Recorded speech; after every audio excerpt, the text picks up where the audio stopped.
Hey, check out my book series, Month of Miracles.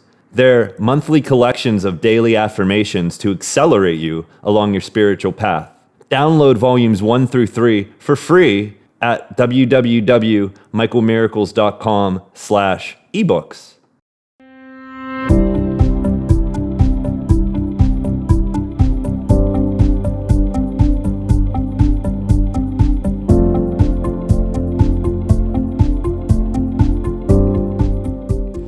Meditation is really important for many reasons, but the ones I'd like to focus on right now are all the time, most of the time, most of us are doing the opposite of meditating. What's the opposite of meditating?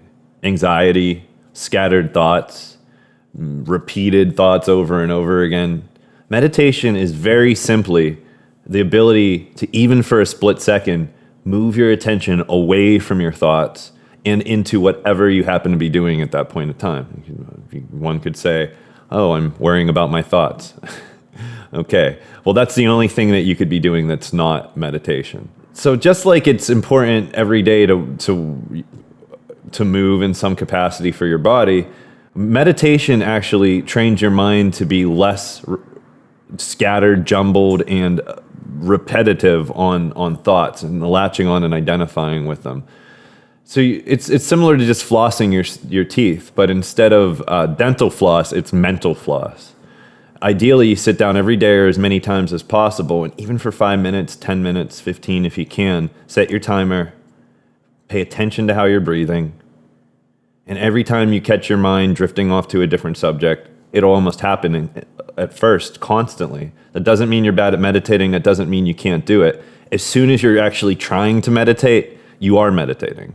So as soon as you're noticing that your mind is being distracted by a thought or something that you might hear around you, immediately go right back to your breathing. And it's just like doing any exercise. You're exercising your mind, and in the process, you're not only just clearing your mind, you're not only just helping your mind, but it actually affects your nervous system as well. And that's essentially what connects our minds to our bodies. A lot of time when the thoughts are stressed out all the time, when they're always,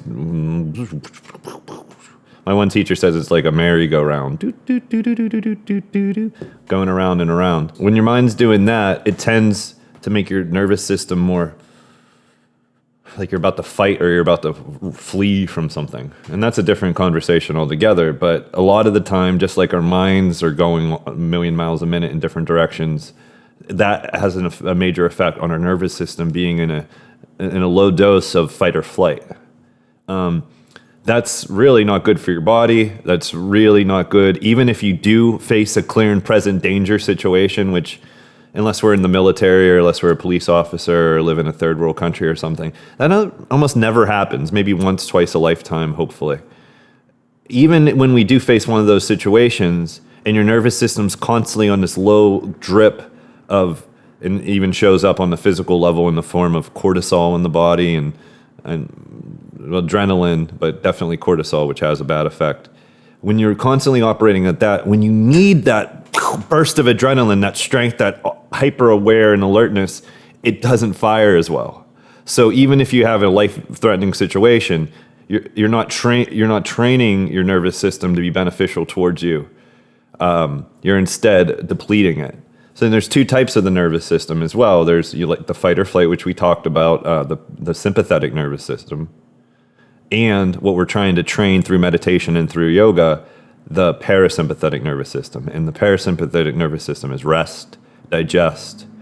And through yoga, especially with the postures, we're actually syncing up our minds or bodies with our nervous system to be able to operate on a high level of alertness mentally, but while the nervous system is calm, and then the body can do whatever we need it to do. Every yoga pose, so many people, myself included, for the first 5 years or so, I don't know how long, probably more than that. First, I pretty much experienced yoga as this physical thing that I had to do to stay in shape. And then it kind of made me feel bad. I didn't really know how, but it kind of made me feel less tense, less anxious, less depressed. It seemed like it was contributing. Eventually, through some great teachers and a lot of practice and a lot of study, I actually realized this very simple fact that I can take my attention away from the thoughts and then apply that to the yoga practice, where you're training your body to operate on a really high level, but while remaining calm. So a lot of people, are just still like, oh, do this pose, do that pose, try fancy transitions, try a handstand, and all that stuff is great. It's all fun to do, and it's all useful for your body. But if you start to practice meditation within the actual physical yoga practice, the physical part grows like exponentially faster. But more importantly, you'll start to experience more and more peace and calmness in your actual life outside of the mat. Like I was saying before too, the yoga pose in Sanskrit, a lot of you who are interested in yoga have heard, probably almost definitely have heard the word asana. That loosely translated means pose, but a better translation of it is a seat. Asana means a seat to practice meditating. So essentially all of these poses that we do, some of them are simple and some of them are more prone towards relaxation. The majority of them are actually fairly challenging. They have different challenges to different people. At first, most of them are challenging. But it's the challenge that also helps you train your mind to be focused on what you're doing. And then it all goes back to the breathing. Through the breathing, you're able to start to train your nervous system to be more peaceful, more calm. It doesn't mean it's asleep. You can still be extremely alert, extremely aware, but also calm and relaxed. And that's one thing of what we're doing in the yoga practice. And the more and more you actually practice meditation in your yoga practice, the more you actually are able to find meditation in your yoga practice, the more it'll benefit your life. And then if you're just really judging your progress and your results on the poses actually go better. They feel better and they tend to look better when you're staying steady with your breath and you're able to rein in your thoughts. A lot of the times, what a lot of us are doing when we're doing the yoga poses is thinking about when it's over, especially if it's challenging. When's this? Oh, just another breath. Let me out of this thing. So when your attention's on the thoughts about the pose being over, you have way less capacity to actually do the pose with its maximum efficiency and effectiveness.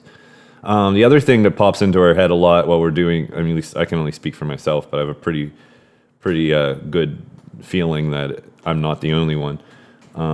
The other thing that goes through our minds while we're doing the yoga pose is, I have to do this. This has to be good. It's, what if it's not? Oh, what if I fail?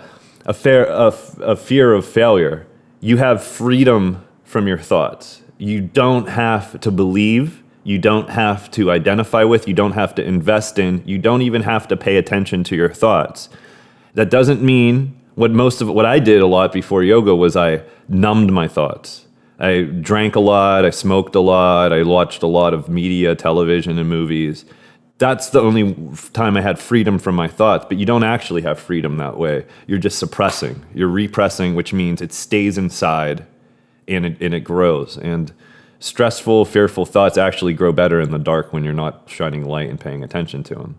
Just noticing that you have these thoughts and that you can actually redirect your attention to in any situation you're in, especially in a yoga class, but any situation, if worse comes to worse, what am I doing? I'm stressing, I'm worrying, I'm feeling anxious, I'm about to go into a panic attack. How about this instead? There's one thing that you're always doing in the present moment. It's breathing.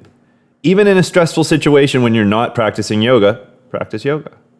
Take your attention to your breathing and it can have an immediate effect. One breath, if not 10. Hey, if it's a really stressful situation, I say remove yourself from the situation, focus on your breathing, and then if you need to attend to that immediately, go back into it with more of a calm mindset. Give it a try.